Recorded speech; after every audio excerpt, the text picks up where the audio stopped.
پاکستان اور دنیا بھر میں لاکھوں دیکھنے اور سننے والوں کو ریاض خان کا سلام۔ ناظرین، کل مریم نواز نے پریس کانفرنس کی، جھوٹ در جھوٹ، بڑے لطیفے سنائے۔ عوام پہلے سے پریشان ہے اس موجودہ حکومت سے، تو عوام کو لطیفوں سے کوئی غرض نہیں۔ عوام کے سامنے اقدامات کر کے اپنے آپ کو بہتر ثابت کریں، لطیفوں سے آپ بہتر نہیں ثابت ہو سکتے۔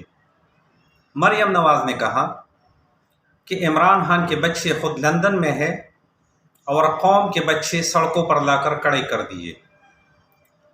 تو مریم نواز شریف صاحبہ، جب آپ احتجاج کر رہی تھی تو آپ کے بھائی تو لندن میں بیٹھے ہوئے تھے، بلکہ جب ان کو لا انفورسمنٹ ایجنسیز نے بلوایا تھا تو انہوں نے جواب دیا تھا کہ ہم تو پاکستانی شہری نہیں، ہم پر پاکستان کا قانون ہی لاگو نہیں ہوتا۔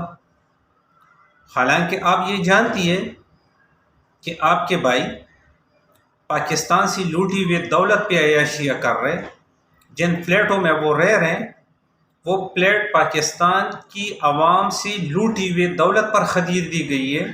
تو آپ کا تو پورا خاندان لندن میں بیٹھا ہوا ہے، تو آپ کے ساتھ بھی تو احتجاج میں قوم کے بیٹھے تھے، تو عمران خان کے ساتھ اگر احتجاج میں لانگ مارچ میں قوم کے بیٹھے ہیں، وہ اپنی مرضی سے ہے، کیونکہ وہ آپ لوگوں سے خوش نہیں ہے۔ آپ لوگوں نے ہمیشہ ان کے سامنے جھوٹ بولا ہے۔ عمران خان کا بیانیہ ملک میں قانون کی بالادستی ہے۔ جب ملک میں قانون کی بالادستی ہوگی تو میرٹ ہوگا، انصاف ہوگا۔ غریب کا بچہ انجینئرنگ کرتا ہے، اس کو چپڑاسی کی نوکری نہیں ملتی، لیکن آپ اشرافیہ کے بچے جب گریجویشن کرتے ہیں تو وہ کسی ایمبیسی میں ایمبیسڈر لگتا ہے، یا کسی ایمبیسی میں اس کو دوسرا عہدہ ملتا ہے۔ پاکستان میں ان کو بڑے بڑے عہدے ملتے ہیں، لیکن غریب عوام کے بچے بڑے مشکل سے پڑھ لکھ لیتے ہیں، لیکن ان کے لیے چپڑاسی کی نوکری نہیں ہوتی ہے، کیونکہ یہاں پر میرٹ نہیں ہے، قانون کی بالادستی نہیں ہے، کرپشن ہے۔ اسی لیے عمران خان کا بیانیہ یہی ہے کہ ملک میں قانون کی بالادستی ہو۔ جب قانون کی بالادستی ہوگی، کرپشن نہیں ہوگا، میرٹ ہوگا، انصاف ہوگا، عدل ہوگا، تب جا کے قوم بنے گی اور ملک ترقی کرے گا۔ دوسری، مریم نواز نے الزام لگایا کہ نواز شریف کو عمران خان نے گرفتار کروا کر نااہل کروایا۔ یہ ایک اور لطیفہ۔ بھائی نواز شریف انٹرنیشنل میڈیا پر اس کے آف شور کمپنیاں سامنے آئے تھے، جس بنا پر 17 جولائی کو نواز شریف کو گرفتار کیا گیا تھا اور اس کو ریاست نے گرفتار کیا تھا۔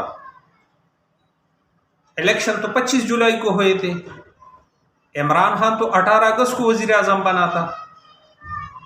تو پھر جب عمران خان 18 اگست کو وزیر اعظم بنائے تو اس نے 17 جولائی کو نواز شریف کو کیسے گرفتار کروایا؟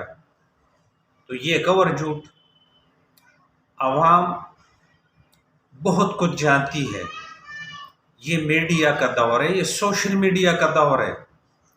آپ لوگ اپنے بیانات بھول جاتے ہو، عوام نہیں بھولتی، کیونکہ سوشل میڈیا بار بار وہ چیز سامنے لاتی ہے۔ آپ عوام کے لیے اقدامات کریں تاکہ عوام آپ کے بیانیوں کو اون کرنا شروع کرے، آپ مہنگائی کم کریں، بے روزگاری کم کریں۔ ابھی بھی آپ کا 10 15 20 25 لوگوں کا وفد چائنا گیا ہے، یہ عوام کے ٹیکس کا پیسہ ہے جو آپ لوگ اڑا رہے ہو۔ تو کس طرح پھر عوام آپ لوگوں کے جھوٹے بیانیوں کو اون کر دیں گے کہ آپ لوگ پچھلے 40 سال سے تو آپ لوگ یہی جھوٹے بیانیے بنا رہے ہو اور عوام کو لوٹتے رہے ہو۔ اب عوام میں شعور آ گیا ہے، اب عوام آپ کے بیانیوں کو اون نہیں کرتے۔ اب تک کے لیے اتنا۔ اللہ تعالی ہم سب کا حامی اور ناصر ہو۔ اللہ حافظ۔